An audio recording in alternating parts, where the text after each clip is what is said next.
So far this year out on Lake Roosevelt, it's been a good year for the triploid trout. Had several successful trips, and I wanted to take a minute and share some of my tactics. Since my camera's been down, I haven't been able to show any live videos, but I figured I'd give a walkthrough here of some of the things we've been using that have been working. So one of the big things I've done this year over years previous is I finally geared up some lead core fishing rods. And I always felt like this was something that was going to be expensive. I had some Rhinos. They're $30. I used them for walleye fishing. They have a really good backbone and they give perfectly for this lead core. I've really been happy with their performance with the lead core, to be honest. I mean, I'm sure, like anything, you can get a better pole for more money, but for $30, I think it's a great way to get started. Open face reels I had was a Penn reel my dad just had in a box in the garage. You might check yard sales or marketplace. You don't need a counter because you're running the lead core. You've got the colors to tell you how much line you've got out. Next, I want to talk a little bit about side planers. I took some time and built some what I call big boards. There's plenty of plans on the internet. I'm not going to dive into that right now, but you can go out and you can get these plans. You can make these boards, and it doesn't have to be real expensive. I think I spent maybe $50 on a material. A friend of mine was getting rid of a trampoline, so I got the trampoline poles from him. The line comes for $10. You get a spool of 100 or 150 feet. Plenty of line for what you're going to be needing. And I just used those spools that they came on and ran a piece of all thread through my trampoline poles to make it work. This is a great visual I found on the internet that explains how come lead core and side planers work so well. As you're trolling through the water in the wintertime, these fish are very shallow. They're in the top 15 feet of water. Your boat spooks these fish away from the boat. And so you can see as your boat goes through, they go away from the boat right out to where your side planers are. Now, eventually they may kind of collect in your tailwater, and that's when your lead core is going to catch them. Next, I'll show you kind of a dual purpose here. I got on Amazon. You can find the mini grabber clips, kind of an off-brand, 10 for $30. And then I got some carabiners, and I've already got the monofilament. It's like 200-pound mono with the crimps and the crimper that I use to make bumpers for salmon fishing. So you just crimp a piece together here, and then you'll see next to there I have an optional weight. You can use that weight, and you just attach it there at the end by the carabiner, and then you have downrigger stacker clips too for summer when you don't want to be bringing your ball up and down. You just stack these on there and let the lead ball pull this down to the depth you want to be. I'll do another video on that, but I just wanted to show you this dual purpose. Take the lead weight off and bam, you've got side planer clips.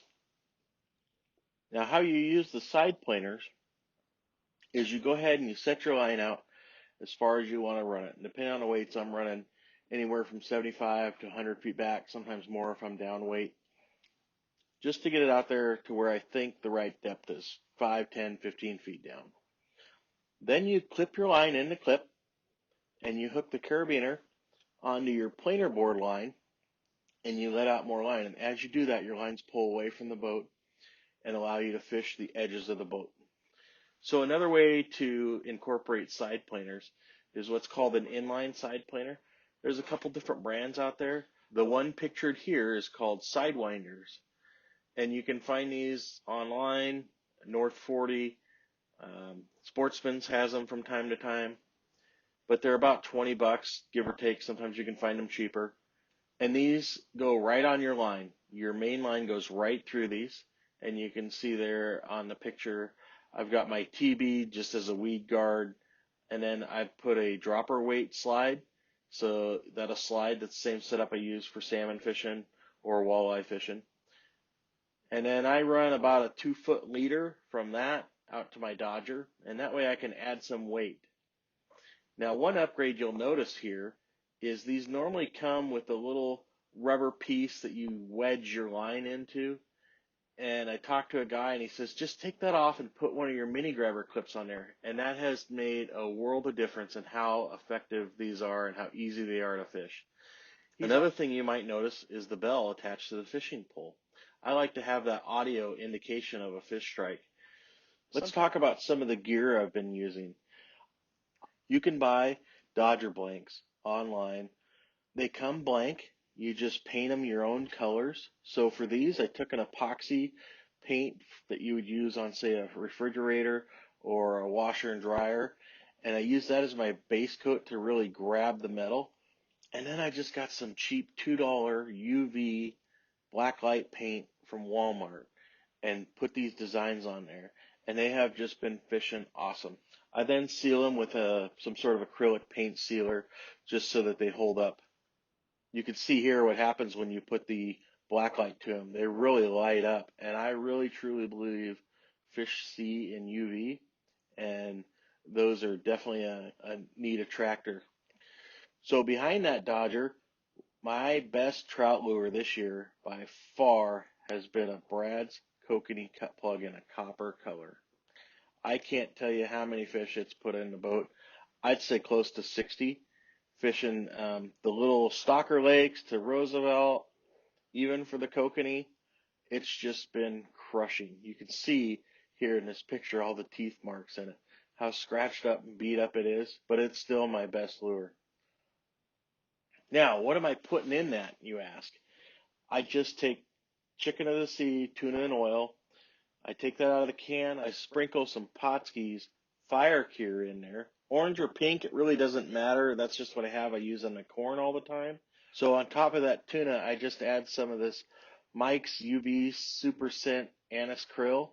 Another hot lure has been the Frisky Jenny Flies or the Kekedas. Either one of those has been great. You'll see pictures of those here. Both of these you can order online. I'll include some links in the description below. I hope this helps you get out there and catch some rainbow trout. I've certainly had fun going after them this year. Give me a comment if you have any success. Maybe tell me what you're using.